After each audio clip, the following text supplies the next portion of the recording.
কীভাবে ক্যাপকাট দিয়ে বাংলা লিখবেন খুব সহজেই। তো আমাদেরকে প্রথমে চলে যেতে হবে গুগল থেকে সার্চ করতে হবে অব্র কিবোর্ডটা আমাদের লাগবে কাজ করতে হলে। সো আমরা অব্র কিবোর্ডটা প্রথমে ডাউনলোড করে ফেলবো।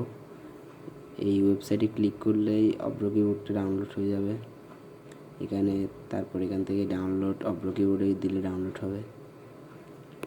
দেন আমরা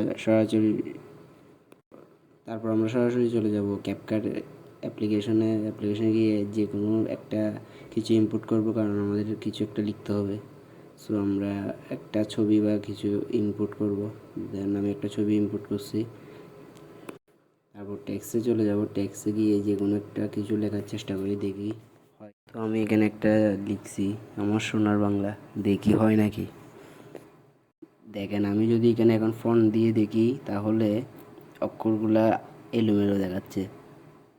তার মানে দেখেন, অক্ষরগুলা আমি লিখছি এখানে ঠিকই, কিন্তু এখানে শো করতেছে অন্যরকম। সো আমাদেরকে চলে যেতে হবে অব্র কিবোর্ডে একটা ট্রেতে চলে গিয়ে সেটিংয়ে যেতে হবে। সেটিংয়ে গিয়ে এখানে লেখা আছে আউটপুট অ্যাজ ইউনিকোড।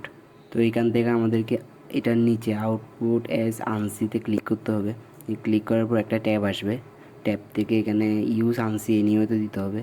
তো এটা ক্লিক করার পর বাংলা করে দেবেন অব্র। তো এখন লেখার চেষ্টা করি, দেখি কী আসে। দেখেন, এখানে আমি আবার লিখতেছি আমার সোনার বাংলা, যেরকম নর্মালি লেখেন এরকমই লিখবেন।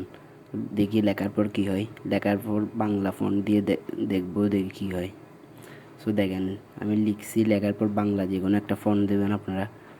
তো আমি ধরেন ফন্ট কোনটা দিব, ধরেন এটা দিলাম ফন্ট। সো দেখেন কি সুন্দর চলে আসছে। সো এভাবেই বাংলা লিখতে হয় ক্যাপকাটে। আমি আর একটা লাইন লিখি, দেখেন, আমি তোমায় ভালোবাসি, দেখেন কি সুন্দর চলে আসছে। সো এভাবেই লিখতে হবে ক্যাপকাট দিয়ে বাংলা। সো চ্যানেলটা ভালো লাগলে অবশ্যই সাবস্ক্রাইব করবেন। ধন্যবাদ।